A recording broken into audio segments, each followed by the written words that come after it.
le hei alo thleng tur le tel turang chu kan thu deuh kim fet toin kar ring ngota alo la kal lo te point milan ron zom ve nok nok ngan rem chan hun huna eng poni se zanina kan hun man tur chu tran chodon to mai la pathian ne na in hlan na hun ko san kal khom kan nia nei atula chumia min kai suai tur chuan catechist Joseph Lalsang Zuala headquarter lamin program aron ruata ron seta tuna chuan ti pusanga hun mang turin kan som nga le ole amasain khom pui palai local zong zong te chibai kan buk non le chewa Bible chang kan chiaranga crossing sian kan siamanga ti chuan Bible chang chirna karon lenga zangai na trong trai na in kan hun kan chun jom chonghal donia crossing sian la siamini tranang u pale fopale tarau thianim hingin amen korin khuami tene na mithianim pola le ka thon pakhat na bungruk chang som pani tang hian kan chiarange thileng kimti kata na thianga nima sera thileng kimti athakher lo thileng kimti kata na thianga nima sera engboya ma kain phal lo ei tu ta chu pum tan ania pum chu ei tu ta tan ani nima sera pathianin ati boral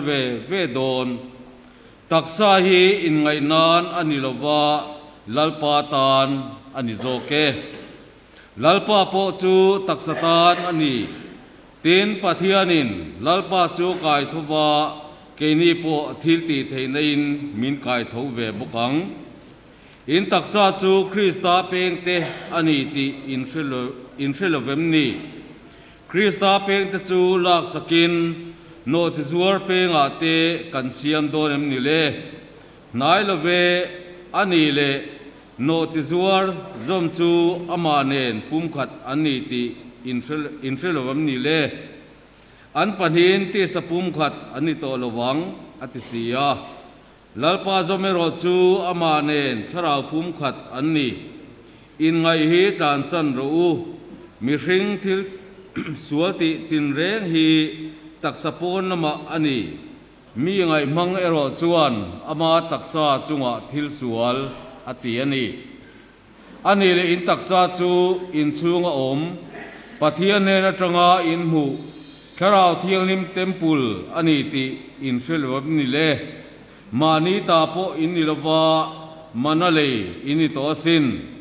chu wangin in taksa in pathian choi moi ro lalpa thuani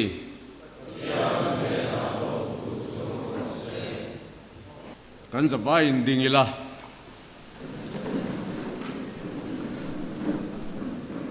pale fopale tharau thianim hingin amen lalpa van ti ko chuan ngarin he na ron puanga chibai mari khongai na khat lalpa chin he na mei chia zunga malso minia irilra isua chu malso mani mari thianglim pathianu keni misual te min trong trai sakung che tuna le kanthi hundara po amen special item dang mai minor seminary na pangtenan nei dona chuta chonin puacha hrit angaya chumin puacha na hun an nei laya kan za kan lo ti tlan thei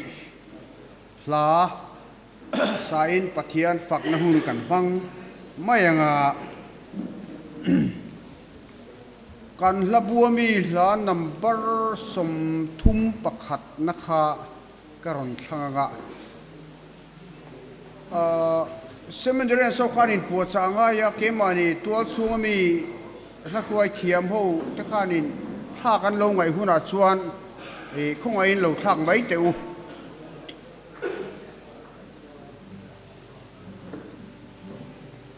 ถ้าช่วยตูปกันเฮลมาจังเฮรอนช่วยเลยเสละอวัตรอมไปมาเลยโอ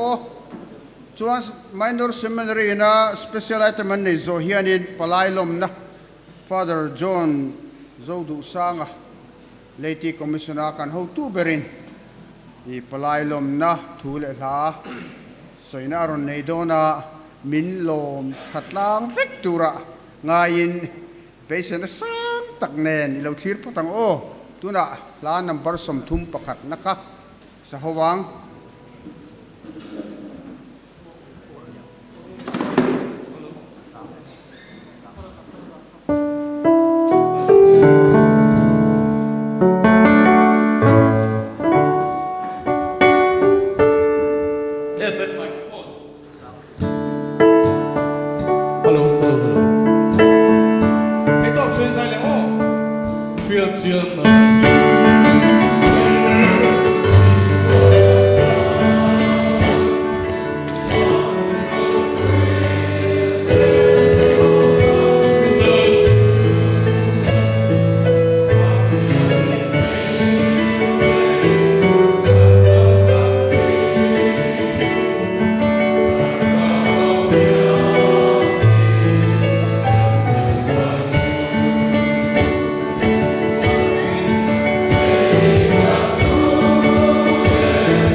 Zahi anwar le pot mai la trong trai nó chặt tặc mai này đó cái mỏ mình mà làm bao hiền bắt tiền cái bồn nó về về ra đi cái chứ chú bà chú anh zahi lu zahi ngay lộp bao han thắt lộp đâu phát đặt tên phát được quên mình ý phát rồi ý có bị lộp tặc ý mang hậu tiêu mình dâu Christian à chú anh bắt tiền cái bồn nó về bậc hạt anh đi nè, cần mình dâu à chú mà chú anh thấy tôi bị chuồng bao hồng hiền ô, ai buổi trà chuồng in nát tu, lái lắm, dân ria hi helaya ki ngal vek tur nia pathian ni poka dân ria kan ki le zan program in kara khan hetianga zai hup hup nau ni kan nei zel don chu chu la than du kan nei po ha lo in ringula khoi e thalang o lo tiula la thang zum zum ila tiang chuan hi he hun toi te hi hip takin man tan tung chang chok don nia la tuk in rin ni tlai lampang zan ria le zan program in kar kha i zai na munei do na pathian ni po chu tiang bokin program kar la ka zai tam vak lo ni poin tun chu min khom pui chu atam thember zai ho kan tum don nia Isua nei ka du so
seminary nau pangte anim buat sai pe to boka seminary te nau pangte in chan vo ron len turin stage in kutakanan lan ngal mok mai ni tuna seminary nau pangte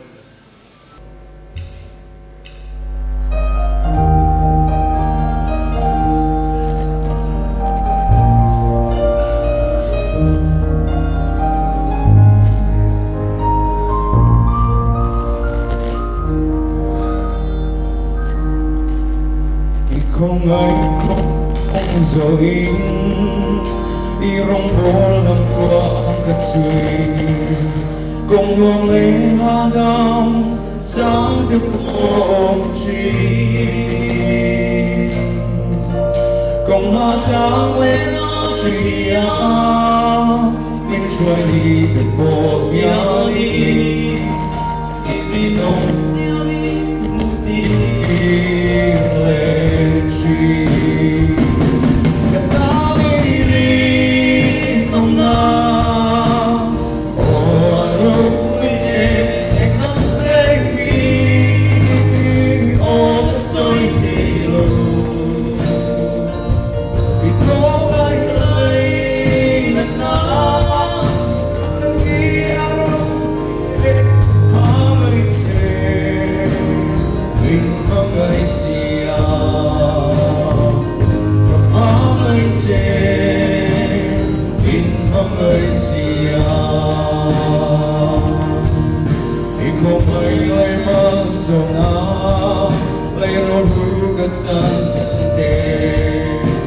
chia sẻ ngon lê ô rồi vui đi chân nào tất ta lòng na đi cùng ngày ta chân na tu nên nghe các tên con sẽ làm vào tất ta đi đi lòng na ô rồi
xin luôn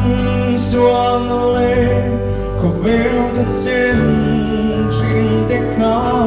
nước tiếng sông nam bằng tiếng lòng bằng tư đi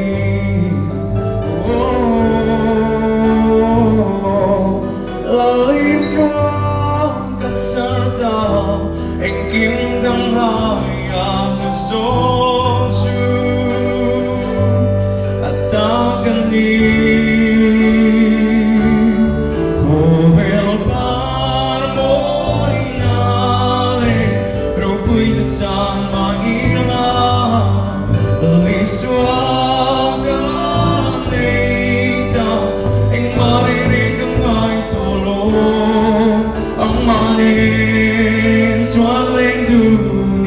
Harsan negara, pokat raw trong lệ chi nào hùng cao ta thích khá cần tôn kỳ sang đi tình nhớ mà đi ngâm ngàn mây tơ lâu hằng khi nào Azangin kalim chi masereya de silo Beton namai Mogel paro inale Rokuit sa mahila Lemiswa galita Ing maririt ang ay tolo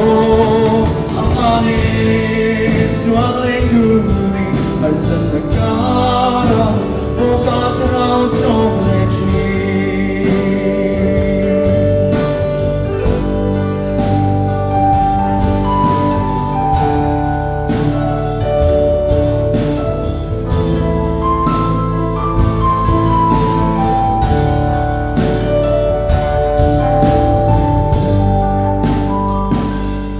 Phim nắng xuân tin reng tê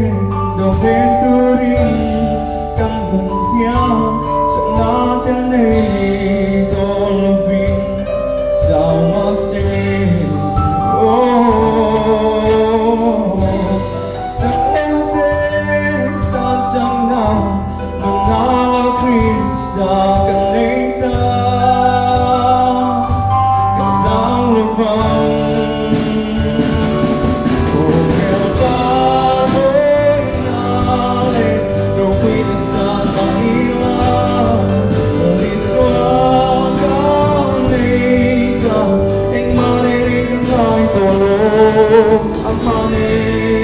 Sualing guni bersan negara Boka terau trong lechi Novil paroi ale Rokuit sa mahila Liswa galika Ing manik ang kay tolong Ang manik sualing guni bersan negara Boka terau trong lechi Ang manik sualing guni bersan negara Boka terau trong lechi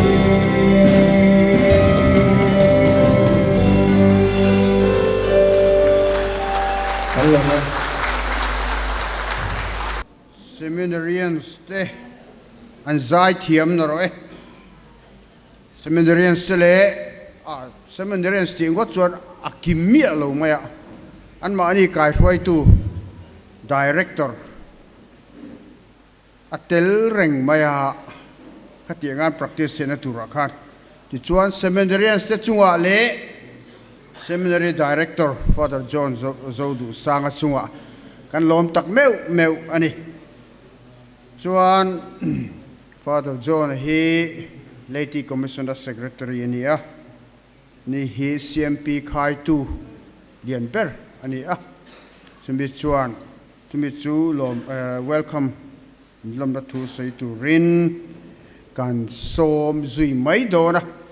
ten chumi zo chuan zai ho na hun kan nei le do tura ngayang ole tuna chuan Father John lo somang Ole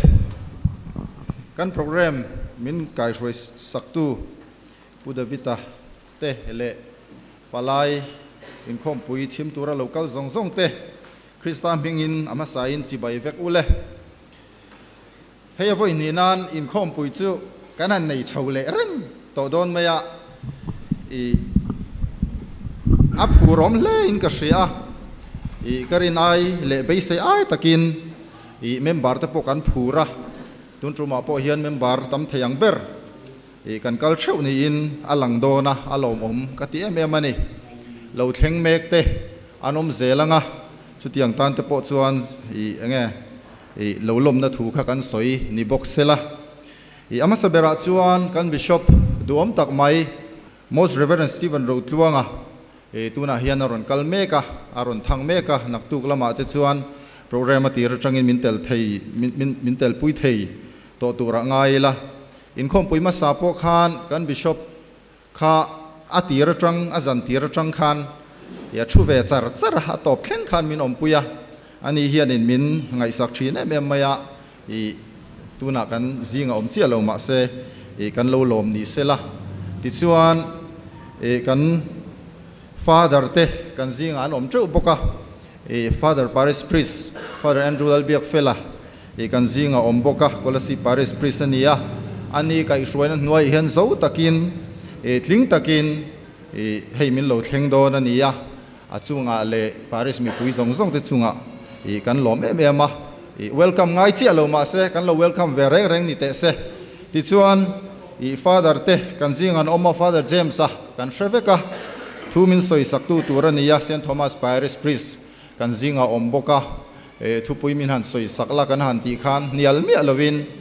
ani hi alo rem ti ngala father chunga kan lom tak set zeta ti chuan father Jerome a omboka bishop secretary le vicar judicial vicar ani boka chubaka chuanin ramthar parish priest ni lai me kan hani hi karle le pek lok hianin mei chepol in khom pui ramthara kan thleng dona chutiang te po chu enge bot saina kalvung viawani chuti chung chuan kan zinga father Jerome min tel pui thei boka atira tangin achunga kan lom em ani ti chuan father Raymond a omboka mamit lama parish priest ania chuan ecology a hian commissioner secretary ani boka tin an ma ni thil lammo ham ecology le environment lam athu soite naktuk lama kan ngai thaboka nga ti chuan father dang kan omboka father Stuart a oma kan muna kan parish priest father Joseph a omboka mamit lampanga ti chuan father te lola thleng lo te le heta om song song te kan lo lom tak zet zewa father te ka soi mai don father biaka father Joseph biak thanga po aron kalmeka ani po naktuk lama tangina tir tangin min om pui thei tura kan ngaya ti chuan heta father om song song te le father lo lakal le turte kan lo lom chewa father te polin kutin bank te ang kan zain ti chuan brother te kan om poka Montfort brother lam kha kan an man vak lo nianga brother Capuchin brother te kan oma kan Regent brother omboka ti chuan sister te Bethany sister te MC sister lam hi ronom chia lo niang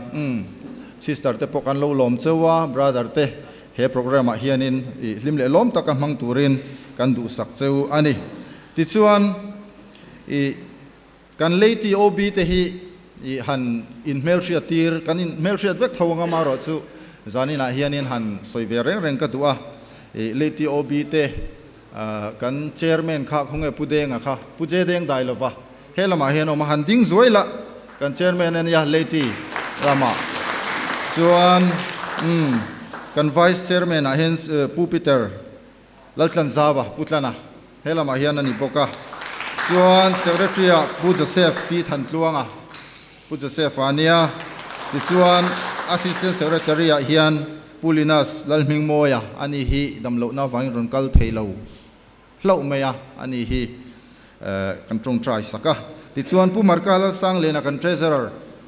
pu marka awon boka heta hian ti chuan pu Andrew mang lena financial secretary hi kan zinga om boka ani hi kan lo kan abik taka ka tho puite an nia hei ba ka hian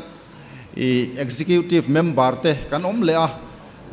city parish sunga parish CMP parish president le secretary le branch president in ka hria chung te chu kan ni boka ani zara hianin he in khom pui po hi heti hianin a hlo tling thei dona an chunga kan lom tak zet zetani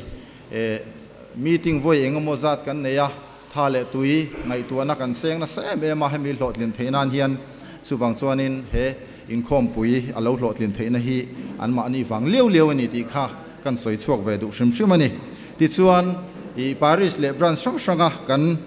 mi papol shroi tu te mi papol member zong te he in khom puya palai local zong zong te thindung le ti tak satin kan lo lom chewa he in khom pui hi nuam le hlim taka mang turin du sakna kan hlan cheu ani ti chuan chu kan in lom na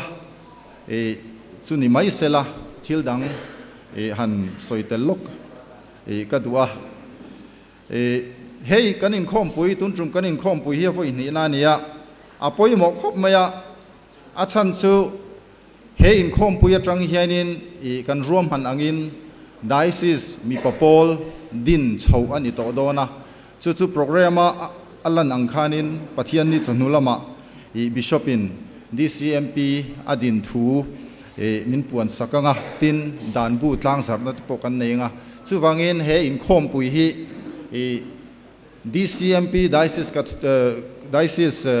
Catholic mi papol adin na event adin na ani do na wangin apoi mo big emani ti kha kan soi duwa ti chuan he kan in khom pui atang hianin DCMP mo diocese Catholic mi papolin kan diocese pumpuya parish le branch te min kai shuai chho to do na Laity commission le Laity committee te kai shuai na nuai khan mi papol te kan omrenga amaro chu tunin khom pui zo atang hi chuanin enge DCMP khanin min kai shuai chho do na ni ti kha shebokilai tho me ti chuan hei mi papol hi pol kan diocese a chuan pol upa lo takania pol a chuan a no pangber an hi lang chu mei che pol te thalai pol te chu kum tam takan local to a khom pui te po vai duai lo an lo organize to boka thil ti an thiama ke ni ero chu ding thar te kan nia enge tin lo na te po tam tak kan nei ni kan pal chho nok nok ani dik tak chuan mo tin mi papol hi middle age group kan ni wang hian in enkol hi a ol samna lai oma har san lai pom ve thawani patling thiau kan ni bok sia ka ngai dan chuan ti thei de vek khi kan ni boka de vek kana tin engamo chunga engamo pole mo chung kwa thu nei na nei de ber mo thu ber hi kan ni de vek mai bok sia chu wang chuan thu soi te po hi enge kan zom thawak lo ni te point kan in hrethiam hle ni chu wangin amaro chu kan thang na sa in ka hria alom ka ti em atun kum hi kum thum chung post covid nuwa hianin in khom pui hei avoi ni nan kan organize le thei to ni alom ka ti em hei hi a chana chu member zong te than hamin nga in phur tin shroi tu te point tha hetiang hian chun zom zel turin kanin cha lok ni boxela ti chuan enge mi papol han kai shroi na konga point sayang khanin hei han ti nok chang te fel hlel le khatiang kha tam tak in muin karinga chunga te po chuanin in she thiam ton zelila krista le ko santana rong bol kan ni ti in sha rengila chuan thanem ngai takin chak takin ikal tlang chho zelang uti kha kan soi du boka ti chuan DCMP shuai tu te hi ruat an ni a bishop te kan ho tu te beronin avoi khannan chun kan hanin ruat phot ania chu kan in pom thiam tura ngai la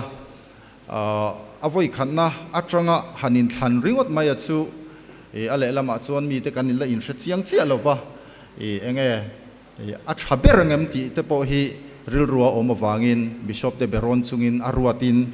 avoi khannan chun kan hanin ruat Sri Potania, ganin Shetiam Tura, Ngai Latin, can soy Belle Lekatuatu, go running rail bolna rang a hit to country at Tiamangaya, Mipuite Hianin. Democracy, Ani Lowani, go run democracy, Nilawa. So an autocracy, pono democracy to Contrevacanga, avotam in Antang Lalmeni, democracy Ramat, Tuanin. Tin autocracy te oma chu mi mal pakhat ro rel na te lal pakhat ro rel na te khatikhan ya sang in omani chu ko shan in rel bol na hi ani lowani mi pakhat ro rel na chaw ani lawa chu ti rualin anniak tam lam hi ko shan I kaldani ani mi chuang lowani theologian then khat chuanin ko shan in rel bol na le ko shan nun dana chu pneumocracy an tiani pneuma ti chu tharau ti na nia cracy ti chu ro rel na ni pneumocracy ni chuan tharau ro rel na emo tharau ina a hruai ti na nia chu ko hran kal dan chu ni chu kan hriat thiam chuanin I enge thuoi na nen tharau in min hruai ni ti I hre thiam chungin I kalang uti kha kan soi duatin kan father te kan bishop te kan hruai tu te hi tharau in a hruaya tharau thianghlim kai hruai na in an kalani ti hi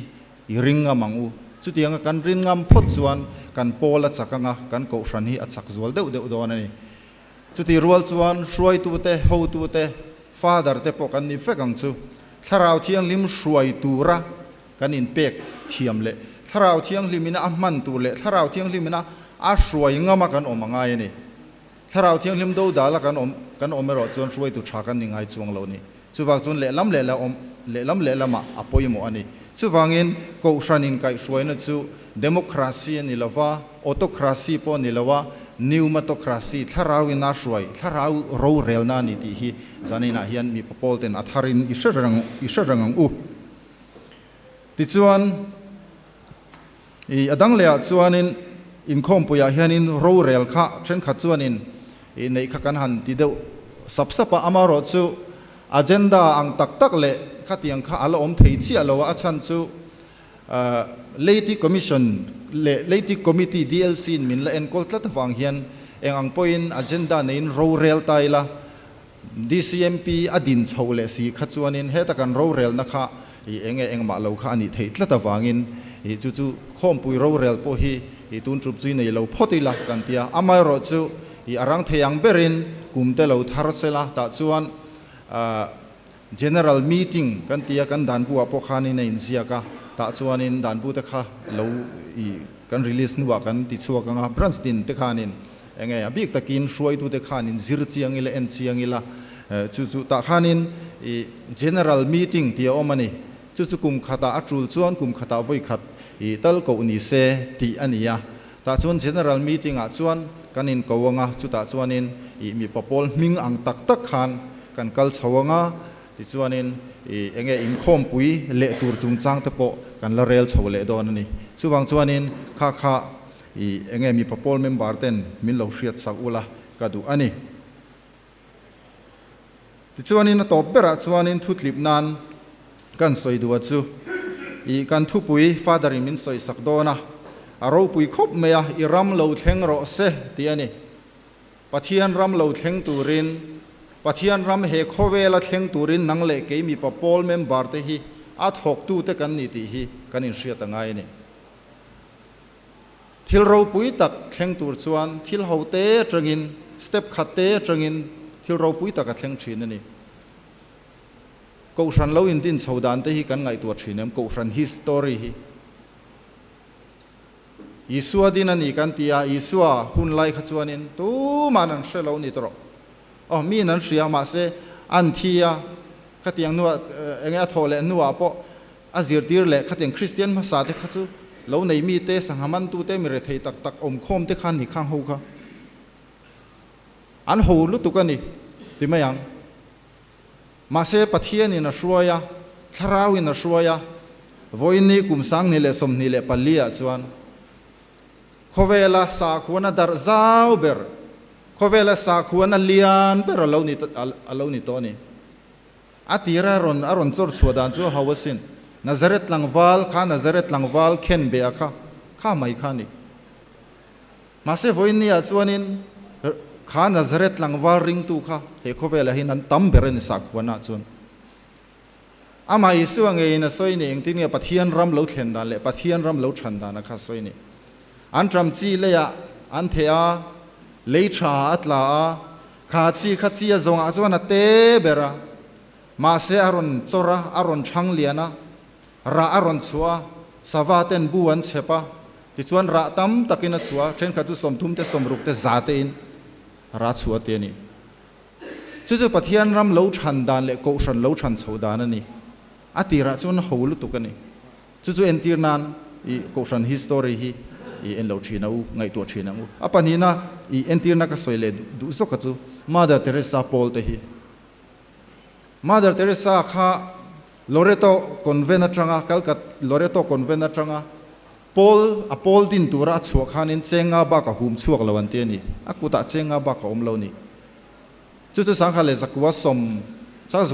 som li pakwa som li pariat vele ni chuanin kum ni khatvel ti khanin atia chumi nuwa official takin sa zakwa le som nga le panni vela Mother Teresa Paul hi anron din chawani chu kum som riat borvel malam chau khani kum za em Paul atling lo Mase tu na chuanin khovel ramza som thum le paruk chuanga hian father te sister te brother ten mire theile chan hai tak te hi ram chu ti za ta chuanin sister sing chuang engamo chuang za an om to ni rongan bol ani chu han ngai tu la a howani tero kha Mother Teresa sister tu manina shia lo kha chenga hum chuak chungin akala mase pathiana rin na nga wangin ara chua chu an ro pui zia chu voinia henin alang theini kan mitin kan huwa kan bengin kan hre theini chu pathian ram lo thandan le ko san lo thandan thil tha titura nei ke mani kanin pe phot chuanin pathian hian min wa han lo mangna sa thei tak em ti hi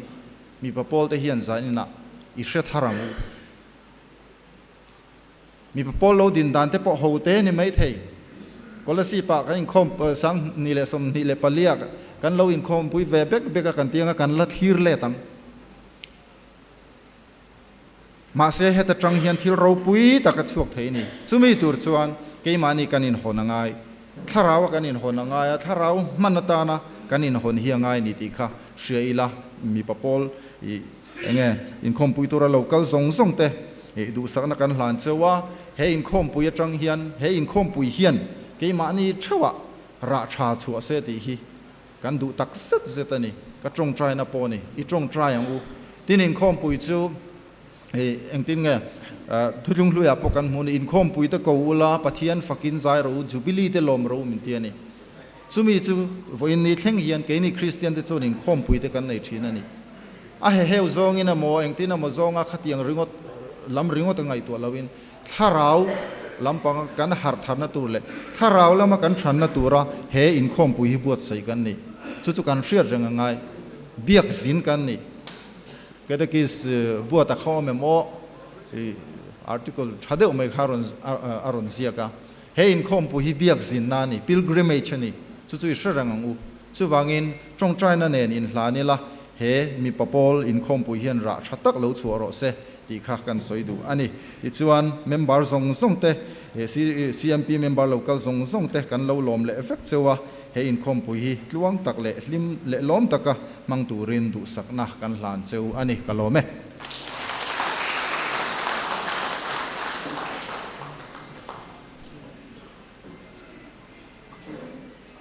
Father John and Hentrigin thu tra le ril tak kan zain kan ngai thla Father John chunga kan lom tak meu ani hey kan program hi kan kal thui tula a print sa nen khat ain ang lo chho tul don ani o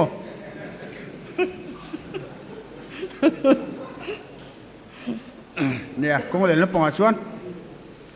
chin dan thar te po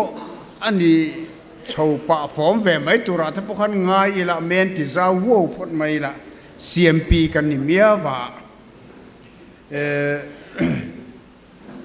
payas muan zuala ta chi phi ero chu kan khe khal ram nga chuan chance kan level ko policy pa hian in CMP in khom pui in bo senata an organizing committee dinani ve kan parish priest Father biak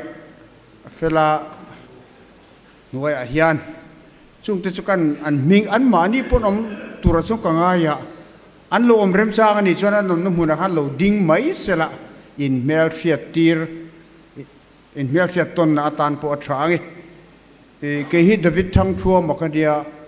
organizing committee chairman chuan pu Jerome ro chunga so sound controller ma so na bana para ani so vice chairman ani a chuan secretary kan ne a chu pu Stephen Romuan dinga ania ani hi engemaw chen min tho pui nuwa khan damlo na in atlak buaka ZMC a te in admita voini po hian damdoina chunam to lo ma se in lama in en kol ngai tak din huna ala ding me kani chuan kan sum vong tu chu pu Anthony biak chung nunga ani a aizo lam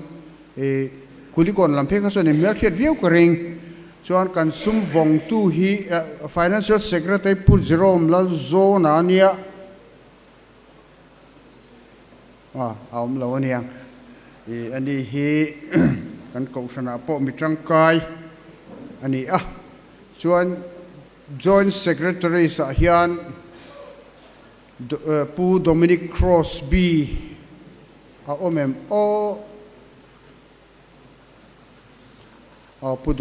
pu Dominic Crosby ania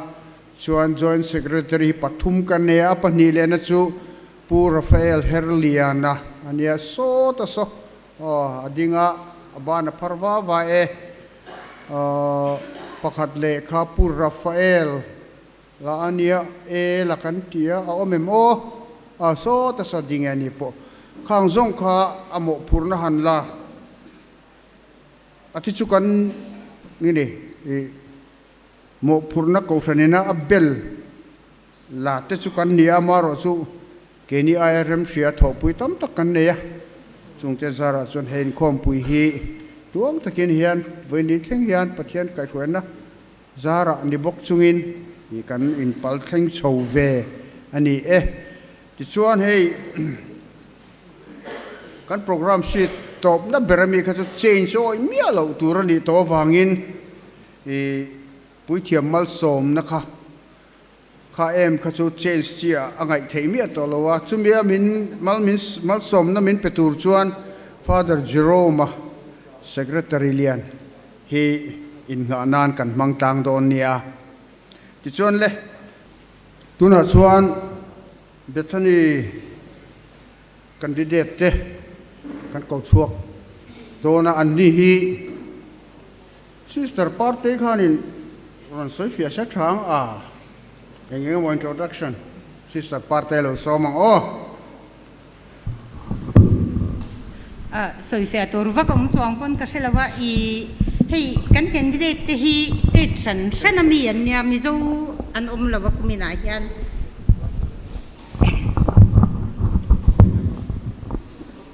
mizo an lawan ham sang an ni chuwangin tuna an ron ti tur po hi nam khat bi kan lo wangin Tripura lam riang dance an ron ki don ni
ข้าลามเลี้ยมตักกันหัวอังกฤษหันตีเวสักเราจวนอันเทียมโดนเราเมลขันหลังเสีย Thank you all the sisters who dances so well ที่พอดมาอย่างจวนการ GS ข้าทุกไปหมดตักสวยตูและปวนตูรอนในเฮียรินอมเสียอัศเทนหาโลโหมาดูดาตากิน GS ข้าผู้เซฟซีทันตัวค่ะหุ่นรอนมังตูรินสเตจลำรอนกายไม่เตะเสียก็โลเมผู้เชอร์แมนกันที่ซุงไงเนี่ยเช่นกันเราโหมันเตะขาเราออกมาวางินนักตู้กันหุ่นมันตูรีกันปวงมาสางะนักตู้ขี้สมาดาร์โซมาสจันอันนี้โดนะมาสจันหุ่นอาเฮียนินเข็นกิมเช่ากันตุมังะมาสลายฮีอภัยเสียกันเสียดโตค่ะจูวันจวนินดาร์โซมาสในตูรินเฮีก็เสียดส่วนเราจวนคิดว่าเบียกินะนินก็เสียมาสในนักมุนตูรีเบียกินะเขียนเฮตานิลวินเบียกินะกันเฉาตั้งงะดาร์โซจันกันตุมังนักตุกมาสโปรแกรมซีได้มูเวกทว่ามาสมินสวยสักตูรินฟาร์จอนโจดุสางะกันดีเรคเตอร์อันนี้ส่วนอินคอมกายช่วยตูรีเกตกิสเดวิดลัลส่วนอันนี้เราเข่งตัวกับเชลวะข้ามิงเมรักันหันดาข้าเองมปละเราเราปัลจวนินเกตกิสเฟรเตอร์นิตี้ข้านินมาอันละตูระกังไงข้ากันเราเชดอนเนียจวนทุเชียร์ตูรีเซนต์จอห์นพอลบรันช์บองกอนตีทบเพียนกันหันดามิงเมรินกันดาลวะอินริงตูระกังไงกันอินริงลวะเราขลนักกันในนี่จวนมินเชียตีรุละอารมณ์มตังริงตูเตจงใจนะเซนต์มาร์กาเร็ตแมรี่บรันช์คุมตุงกันจวนเซนต์พอลบรันช์โคเบลกันโลปัลจวนปาริสช่วยตูเต็นให้อันหุ่นฮิรอนโนขัดอุละข้าปาริสช่วยตูเตกุตาเซละอัฐโอเมบิดังโปจุติยังเซลินอันนี้เจ้านิโลวินเซนต์โทมัสบรันช์ฮอร์ตกีอันอันเซนต์โทมัสบรันช์เท่าตันฟิลกันHoly Family Branch ไววากอนฮีกันตูระกังไงอันบกะจวนลันนะฮี branch ภาษารีอัจฉรินที่อันนี้จู่กันลันนะนักตุกันลันนะเตฮี MC Sister เตปัวลตูร์อันนี้จู่โปรแกรมซีดเพกตบละมาขานินกันดาตาขานินbranch ส่งภาษารีเตค่ะกันหันดาริรัวจวนปนิเจ้าตีข้าอันนี้เท่าวะมายรอจูลันนะฮีตำลัวโลตีข้ากันเฟดอนเนียข้ามีบรันช์ไอโอเคร์โลโปมีมาลินกันดูอันนี้จวนลันนะฮีลันเทเวกอันนี้ตีข้ากันเฟเลดอนเนียจวนอินรินิจนูลำปังฮีกันพวงเตลป่าโลกังนักตู้กาขันมาจวดเตกันโปรแกรมกันหุ่นเตไตปัลตากินจุมิมาอินเนี่ยจานินักขันินโปรแกรมสิทธิ์กันกันปริ้นอังเดียข้าอันนี้เราเดาเรียกว่าเฮีเคลมสวยเฟียกันดูโปรแกรมฮีกันหันดวงกันหันเรมาเฮีเตียนตัวนักเล่นโปรยันชุดมุนาเฮียนินเฮติลาฮิจูดิกเราเดามังเอติฮิเกยปนกันละในนี่หูไม่ปลิกันเราเละทีน่ะตั้มอังเรงดินบรันสตั้มตักเต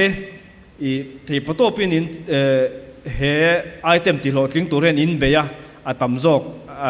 อินวายอินกันติดยังมารอจูกันตุมังค่าอันนี้ที่เราหน้าไล่มากันคอนโทรลภาคบักทิลอัตเลนทรีนาวางินที่ตะเราเต kha anom thina chung ho chu enge kan han sik soya khatilai kha chu ni danga po zan danga te kan program nei le zel tura poina om zeu dona khatilai kha kanin hrethiam don nia branch ati thei talo te kha dem mai lovin an har sat na te soi vek sen po ni lo soi vek chi te po ni lo a oma khatilai kha kanin hrethiam zel don nia chuan inrin ni chon huwa hianin kan chairman turi pu peterlal tlan zawa kan vice president diocese leti committee ani a chuan adi tei lu tu khian kan tilawanga in lo enanga har satna kan nei chuan kan soyanga chuan thil pakhat kan soile du chu inrin ni chon huwa hian thu pui soi hi kan nei to dona hey Father James a to a charity program hi kan program poimo berte zingami pakhat ani a chu finance subcommittee hian an take up a anni hianin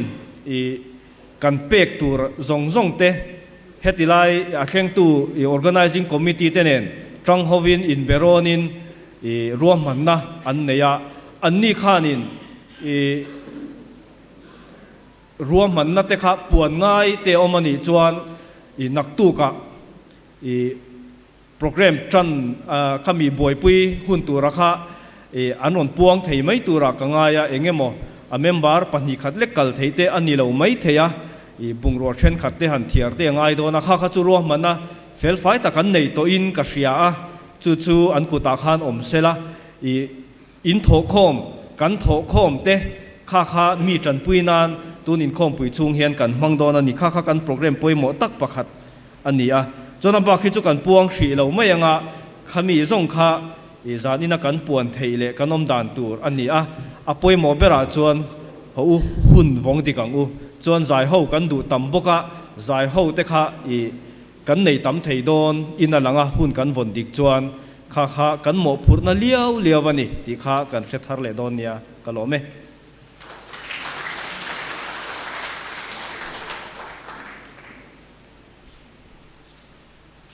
Pu Joseph kan lom lutuke nak tu hun fel fai te ka kan man tlan theinan hriat tirna min ron nei saka pu ani ap tlangwal ani hi lang chiang che lowa payas man zuala khaloin buat sai chou tran sela kan lat huai tu te khanin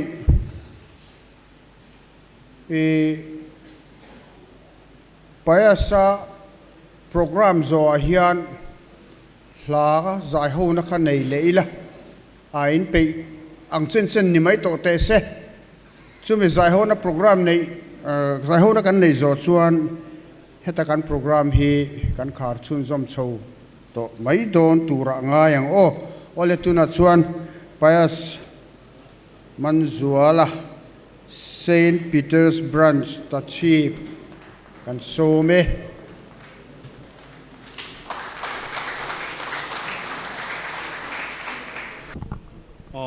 kala sak tu thi nge zai ho deu thei chi deu tho kha dia athuno na tal kha milo zom ve ula tho me mani chawa zai aya ka du tu dang ma nom lo an ti kha han sang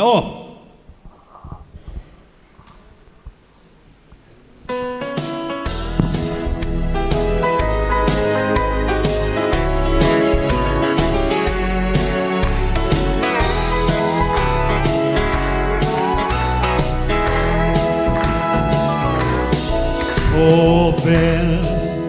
within riat savahyan lung mai na ten min hual vela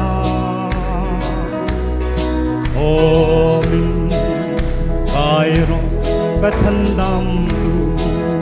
tu huai na ten in chim lai hian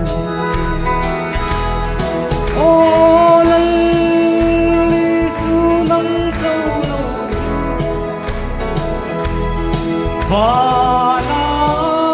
kianin veganay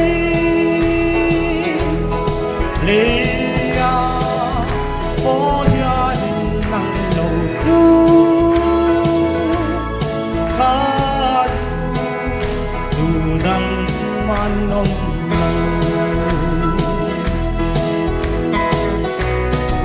ente lalpa kandem nahi buaile him naralu yanin thamwan na bunre umlo iram yam kathen ka isong olal sunang solo vana kyanin vekanei leya oyanin nang lo chu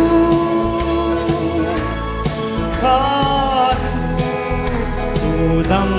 manom lo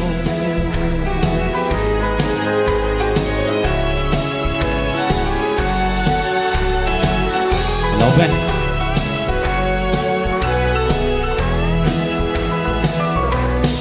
lelung hay gian tìm nuôi hiền iram tiam zum bin thier tin na lelung hay na bin tuam tu hi lung oi takin kapal dayang olay sulang cholo chu vana kyanin tunge kane leya oyanin nang lo chu kadu udang manom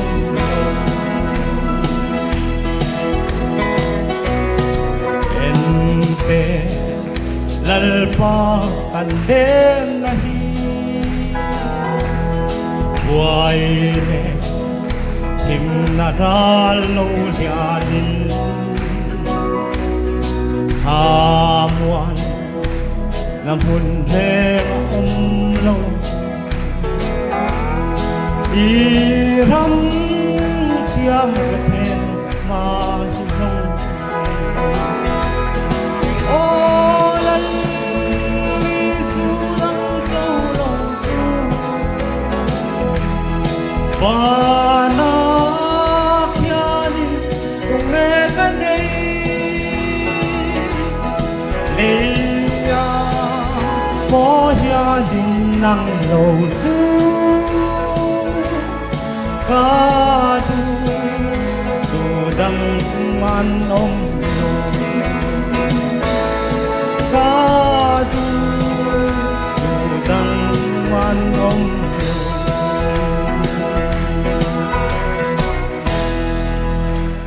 hello me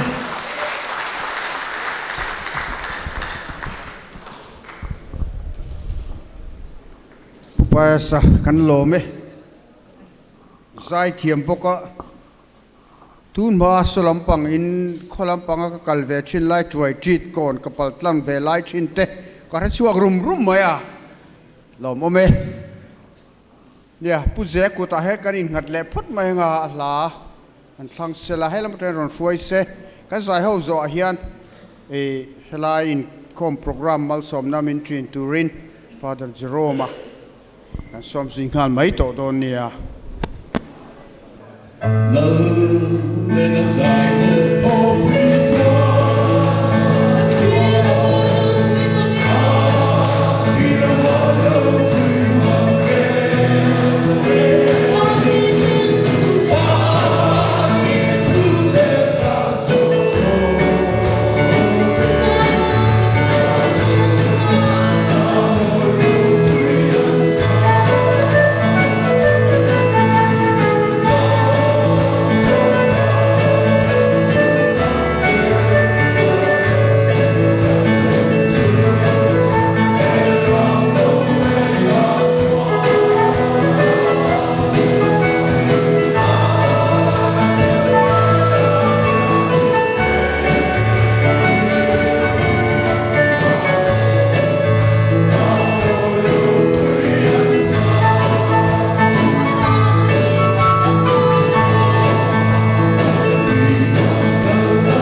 le hei kan bishop point miron ho thea ala ha viau chuan karinga lo thleng dim lim deuh hlolani mela eng po ni se e kan program hi hei dar kwa nai to a khar lam kan nai chom mai nga kan bishop in miron ho thea kan zinga miron on pui thea chuwang chuan achunga kan lom em em ani ti lan tirnan kutilo bengang o ma lom nan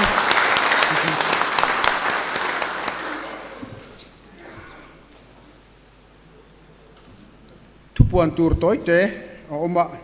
an chiar chu por lo ka nge min lo ke kem lok don ne khom pui palai ming la register lo te in khom bana reception counter in register tur ani ang tun thenga khom pui palai ming register to te he mi zatni som thum pani ani to a mani branch mo Paris naktuk lamalo local tour te reception counter in register masak tour ani e khom pui labu reception counter cheng som nga in leitur alaom car flag cheng som rukin reception counter leitur ome counter son Catholic Hoi Chapel Colosseum branch 10 in tour an zuar buka mundanga kallovin khongain kan Hoi Chapel te dor turin kan nghen cheu ani ten tui he kan soi tong khan helai parisol nung lampang hian filter in kan loda sak chewa tui company siam lengai lawanga in pai du ni chuan bottle ruak in on king bayanga chutami chin do mai theang le hei zania chua kan program kan khar don ta in zawai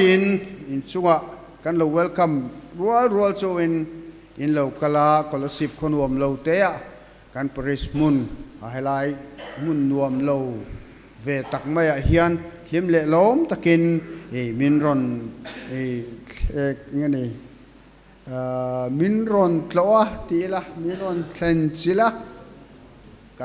kan lom tak meu ani ole tuna chon Father Jerome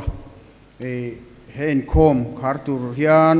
ro somila soidu te nei poin atan hun sangal mai la atrange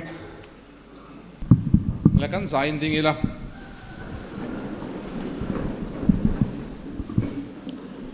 pathian in hei zan ina min shroi thlenga hetizat